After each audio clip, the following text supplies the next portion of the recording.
Hi guys, welcome to NADIA Unfiltered. I'd flash you my saggy boobs just so you could see how unfiltered I'm prepared to be, but then YouTube would shut me down and then I wouldn't get to talk to you lot as regularly as I like to. So first of all, please hit the subscribe button. You've got no idea how much it helps, doesn't it? It doesn't cost you a penny. Thanks. It's just there or there, just click it. So I have just been lying in this bath. It's been a full-on fucking day, I have to tell you. Right, first and foremost, for the last 3 days, I have been promising myself every day that I was going to take the 455 staples out of the walls and ceilings. I think I showed you that in Unfiltered 1, that my sister put in at Christmas, because I'm wanting to decorate. So every time I go and do it, I find something else that needs to be done. Now, there is good news. I've cleared up the laundry room. And I did it so well that while I was in there, I even defrosted the freezer. Now, defrosted the freezer, I cleaned the fridge, I threw shit away. Then, I'll tell you what I'm laughing after. And then, you know that room that was a real shithole next to the laundry room? The room where the kids used to hang out, but now they don't like hanging out in it because they're grown up and they like hanging out with us because then they can drink our wine. Yeah, so that room I've also tidied up. And then today it's my nephew's birthday. So Dina's coming over at 4 because we're going to do a pre-record of the Code of Croydon. So all day I've been wanting to remove the staples from the wall. Now, I've done 500 other things, right? But I haven't removed the staples from the wall. So now I hate myself. Because I'm going, that's day 4 that you haven't removed the fucking staples. And you know what? She's put them in so hard. It's like my eldest tried to get one out. She goes, Mum, it's like a mad woman's put these staples in the wall. Like she was trying to get back at the whole of life. I went, yeah, that's Dina. Dina has done it. And she's not wrong. Honestly, I've had knives under there. I've had a staple remover. I've had pliers. And we got 6 out. And then I gave up. But why I was laughing about doing the freezer, Jesus Christ, isn't it one of the most annoying jobs? Because I'm not one of those that does it as you're probably supposed to do it, where you leave the door open, you turn it off, you wrap everything up in newspaper so it stays cold, and then you let it naturally. No, I'm a chipper, I'm a hot waterer, I'm a hairdryer. And I don't know why I didn't vlog it, because it would have been just so hilarious. So, do you remember how bad the laundry room was? Well, it got worse, because you know Mark cleared it up a bit, and then it got worse, right? So I'm standing in about 1 square foot of area, right? I don't know if you've heard that thing in America where they go, this is a teachable moment. This is a teachable moment. And my kids came in at one point. They were like, are you all right, Mom?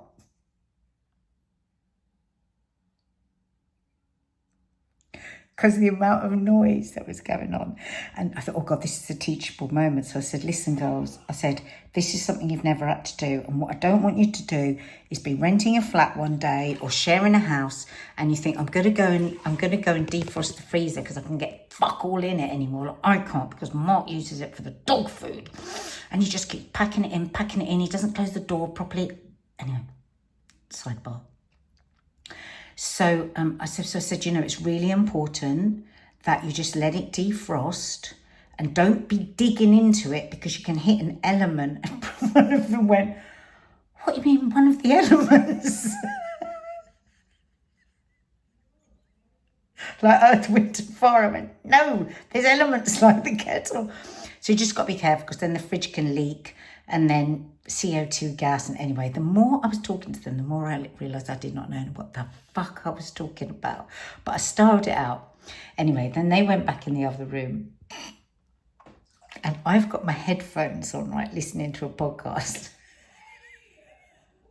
And I am so into it. I've gone full ADHD. I'm like, right, I'm hyper-focused now. So I had a hammer.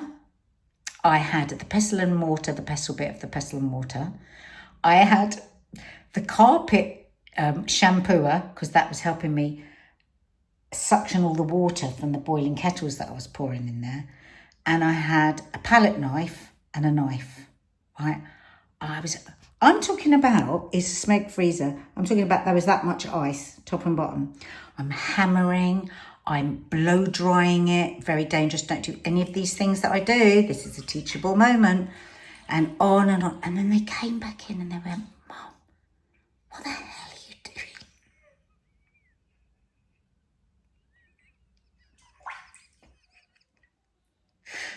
I said, I am doing everything that I told you not to do because I cannot fucking stand to wait for this freezer to defrost. Oh my God, those poor children.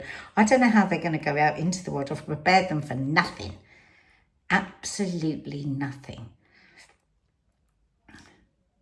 But like Mark had left, so that's where we keep the frozen dog food, because we feed them raw food. And he's an addict in everything he does. So every time he orders the food, it's a massive box, and then he'll buy 20 bags of hearts, right? And when the box arrives, because if he's not there, if he's there, he just does it, right? He empties it. But he wasn't here, so I got the box, and Maddie was like, "Oh, Mum, how many treats do you?" I said, "He's gonna have fucking hundreds in there again. I know he is." Anyway, she's so sweet, that girl. As we're opening the box, she's going, "Oh, Mum, he's done really well. He's done really well. There's only 10. Never mind. There's already 20 bags in there. And of course, he opens them, then he puts them back in the freezer. But does he close them? No. So I had loads of chicken hearts frozen into the ice. I mean, I really wanted to go on about it when he came back, but I thought it's one of those you got to let go, because he would have gone, "Oh, wow, you know." Anyway, so that took about 4 hours. Not even joking. Not even joking. The freezer and the fridge took me 4 hours. And then it took me about another 3 hours to do the laundry room.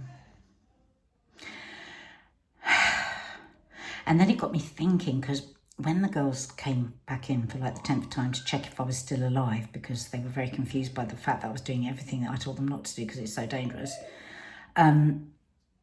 I said to them, "God, girls, don't be this woman. Don't be this woman that does all the jobs that nobody else knows about." So, what are the jobs that nobody else knows about? All the fluff in the washing machine. What man cleans out the fluff in the washing machine? Does your man, or is there a man here? Russ Ouch. Do you clean out the fluff in your washing machine? And then, what about the fluff in the extra filter that hides down the bottom that can set on fire? And do they ever clean the washing machine? The actual washing machine. You know, the drawer? Disgusting. If I wasn't here, that drawer would be completely unable to open it or close it. And my pet ate the fucking hair in the shower. Oh my God. Oh my God. And you know what they do? They come and they go, "The shower's a bit flooded." Oh God, fucking got it. Fucking flooded.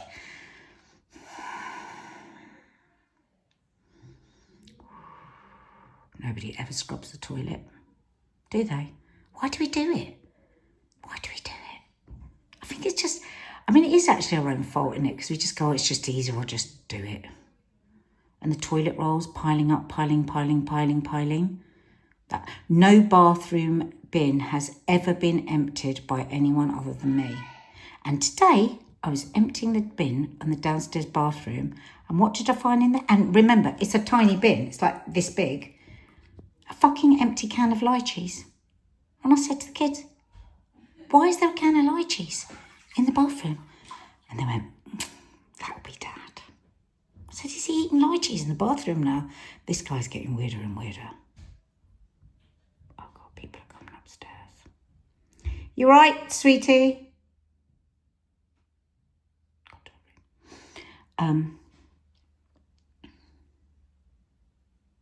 Anyway, I still haven't told you what I came on here for. I've been lying in the bath reading your messages underneath my moan, and I have been laughing out loud. I've been empathising. I've been answering as many as I can. I've discovered now that I can talk into the phone and answer them that way, because my thumb was really hurting because I've got repetitive strain disorder from being too addicted to my phone. Don't tell the kids. Because I'm not addicted to the phone. It's just them that's addicted to the phone. Yeah, so thank you for your messages. I really, really, really loved them under last week's episode. And I'm going to keep reading and keep messaging them. And yeah, thanks for all your lovely messages right across the channel under Coffee Moaning and our vlog. Mark and I did a little trip to Devon last week. And no, I didn't. What am I talking about? It wasn't last week. It was about a month ago. And honestly, guys, you don't know. It looks all just like, oh, that's put together. But Mark uses, I mean, he's so skilled with his editing and the music and everything. So it's like better than telly. Shh. Better than telly. Oh, God, I've just seen my balding muff again. I really hate it so much. And don't any youngster come on here and say to me, God, you're so lucky. I would do anything to have a balding muff. You would not. That is only because you have been lied to by men and the porn industry, right? You've got hair down there to protect it, right? To protect everything. And when men tell you it's dirty, because now I hear women saying it's dirty, it's not dirty. It's not dirty to have hair. In fact, it's more dirty to not have hair because you get infections.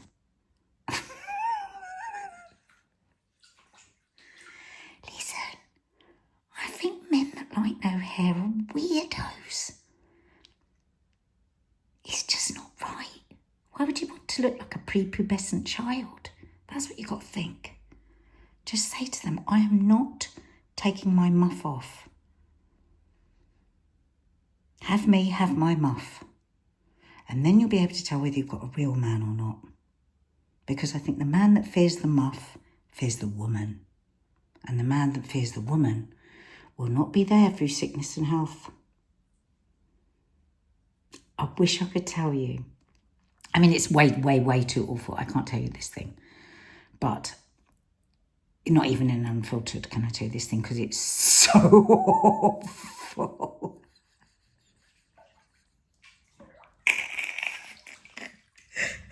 And I wouldn't want my children left with this image. But something that Mark said to me in the early days, oh my God, about me, and he was right, something that he saw. And I loved the way he just saw it, said it and laughed. I thought, oh, he's proper. He's proper. I knew this woman, right? And she was madly in love. He was French. He was very, and he had a French restaurant and he was like French. And they lived a very shushy life. She was like one of those models that were like, just sort of like edgy and different models, you know, one of those super cool models. And had a super cool life and everything. Madly in love. Anyway, she got pregnant. She had a home birth, like me. But this is way before I'd met Mark or anyone. But I always remember her telling me the story. Anyway, so she had a home birth. Now, she was very visceral to have a home birth. I loved my home birth. It's very like, you're mooing like a cow. You're bearing down. There's like, you might throw up. Well, you throw up anyway, even if you're at a hospital. It doesn't make any difference. And then you like bear down and you just like swipe at the man and swipe at anyone. And it's just brilliant. Anyway, so she was like in a visceral moment and she was like, and she was like down on the floor and there was like stuff everywhere like coming out of her. And she said, and she was, and she looked up. And she saw him. I think she said repulsed was too big a word. It wasn't as bad as repulsed, but he'd drawn back.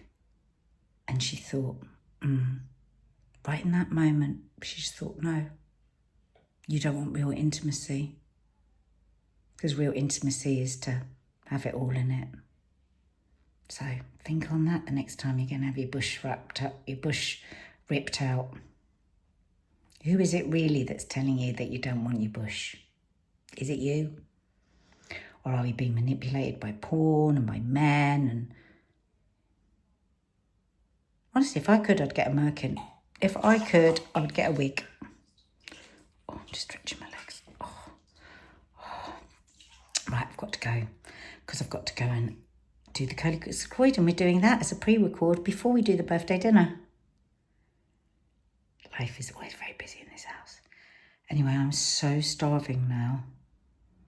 And there's French bread downstairs. Have you ever had a French bread come in and not taken the end off and dipped it in loads of butter? We're having tons of garlic bread tonight. We're having lasagna. We're having banoffee cake. And I'm going to go and make my cornflake crack. If you're in the members area, you'll have seen me make that the other day. It's not my recipe. It was 14 million views on TikTok, so I made it. It's fucking good. It's so good. So as it's a birthday, I'm going to make it just because it's a birthday, not because I'm a pig.